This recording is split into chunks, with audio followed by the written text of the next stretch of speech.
are so afraid. Yeah, so I don't know. I kind of have mixed feelings about that. You are in the majority party, and, you know, she's basically explaining how, like, she's afraid too. I'm afraid too.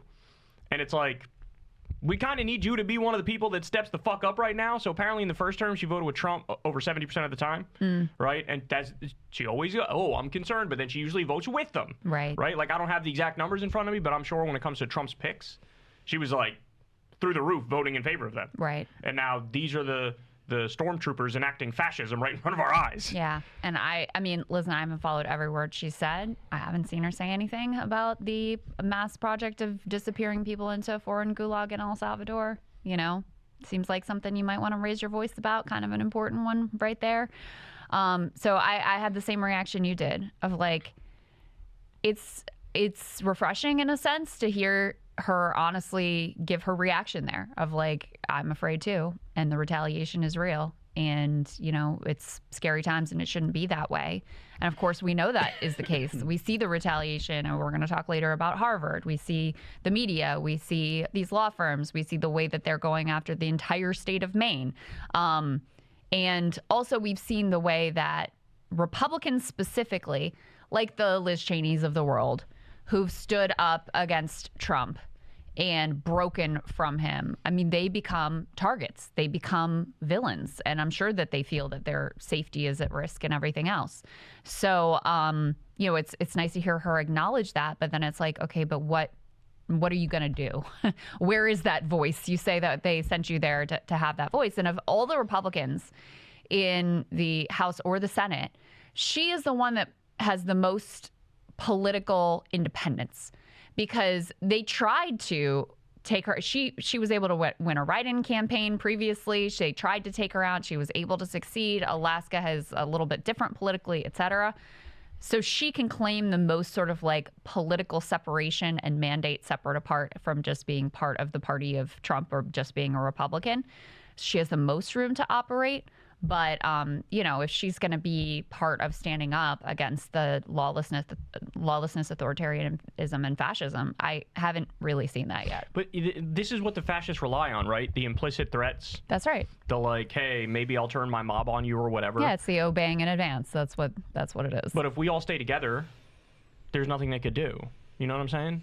Well, and like if everybody stands up, what are you going to do? You're going to come after literally every single one of us? No, you're not. That's what Fuck we've off. seen too. And I do think the courts, I think the universities, I think the law firms are learning.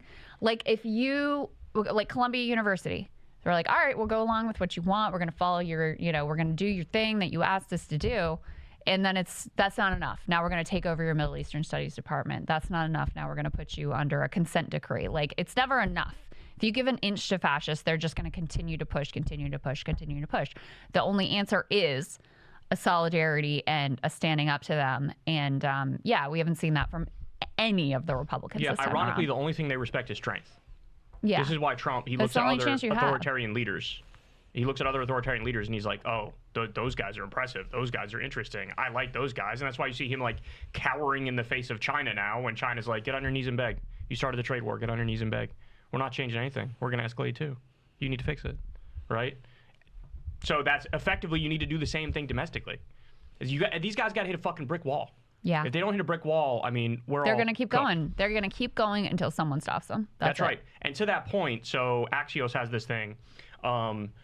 I guess they talked to some Democrats about, you know, all the chatter around Kilmar Abrego Garcia. And here's what they say. So this is from Axios. The sentiment within the party about rallying behind deportees is not universal.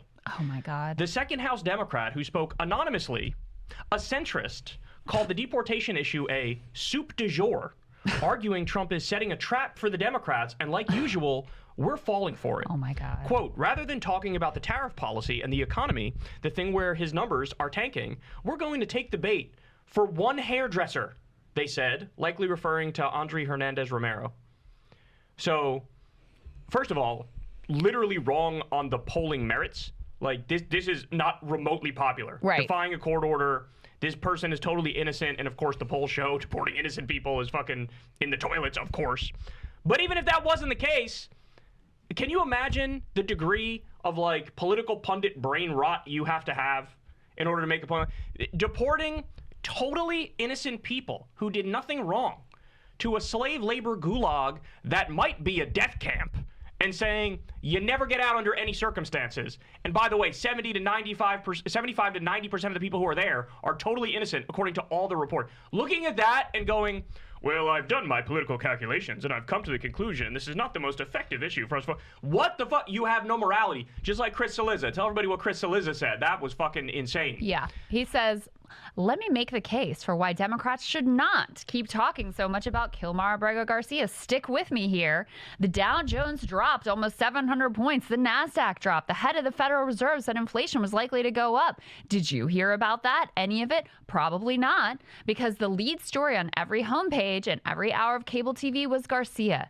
The simple fact is that there can be only one dominant news story at a time, and right now it's clearly the legal and political fight over the deportation of Garcia. Now ask yourself, which issue is better politically for Democrats, immigration or tariffs? First of all, I completely reject the framing that you can only talk about one thing, only get attention on one thing. I think that is utter and complete garbage nonsense. 100%. Putting that aside, you have no soul. You have no morals. You have no values whatsoever. You have no conscience. And this is actually, this type of thinking, I think, is precisely why Democrats have been losing. Of course, because it's like you don't believe in anything. You don't believe in anything.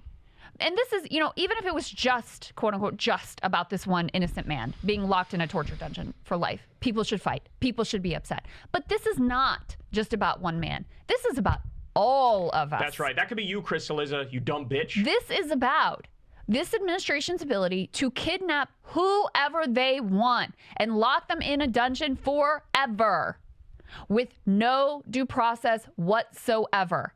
That is what this is about. And if they can do it to Kilmar Abrego Garcia, they can do it to you, Chris Cillizza. They can do it to me. They can do it to you. They can do it to whoever they want. There's no due long process. as they get the planes in the air before anyone can say anything. They have found, one of the judges described it as a path to perfect lawlessness. That is why this administration is fighting so hard with regard to this one individual. And that is why we all, anyone with a shred of integrity or conscience, should be fighting so hard to make sure that he is returned, that Andre, the gay makeup artist, is returned, that all of the people who were sent there. Because think about that, even the ones who were criminals, this is worse treatment than we give serial killers in this country who get due process and get locked up in a supermax. This is vastly worse. They don't get any time outside. They barely get fed. There's 65, 70 people locked in a cell, no mattresses, no sheets. I mean, and a lot of questions about what else is going on there as well. Rife with human rights abuses. The whole point of this place is you never come out. That is the point. So you tell me what you think. What other things do you think are going on there? And by the way, we should be clear with our language. These aren't deportations. These are kidnappings. Yeah, that's Deportation implies That's some right. level of due process. Right. There was no due process. And being this sent is kidnapping, back and this to your is human country. trafficking. These people are not even from this country. You sent them to a foreign gulag in a third country, and Trump is out saying, I mean, how dumb can you be? He says, the homegrowns are next. Bukele is said he's going to double the capacity. Yeah.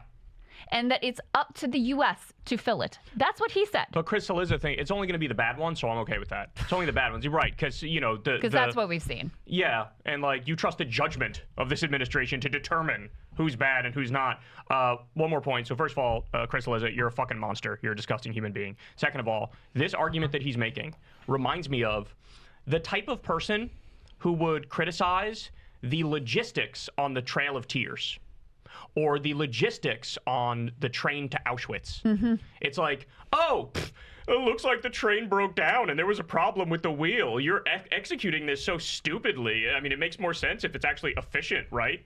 It's like this is the level of conversation that you're having. Or it would be like, instead of focusing on Auschwitz, would be like, look at how the economy under Hitler, look at the price of eggs under Hitler. Right. You know, Yeah, like it's you guys unbelievable. need to focus on how the price of bread is through the roof. What are you doing talking about this? This is just a soup du jour distraction, and you're falling into the trap. It's like Retire. Fucking oh my retire. God. You have no place in political commentary. And he's It's not even right disgusting. about the polling. No, of course. That's what I said. He's not even right about fucking polling. He's not right about fucking polling. Jesus Christ. I can't. All right, let's move on. So we got Trump's counterterrorism czar, big head Sebastian Gorka, is he went on, I guess, is this Newsmax? I'm not sure if this is Newsmax.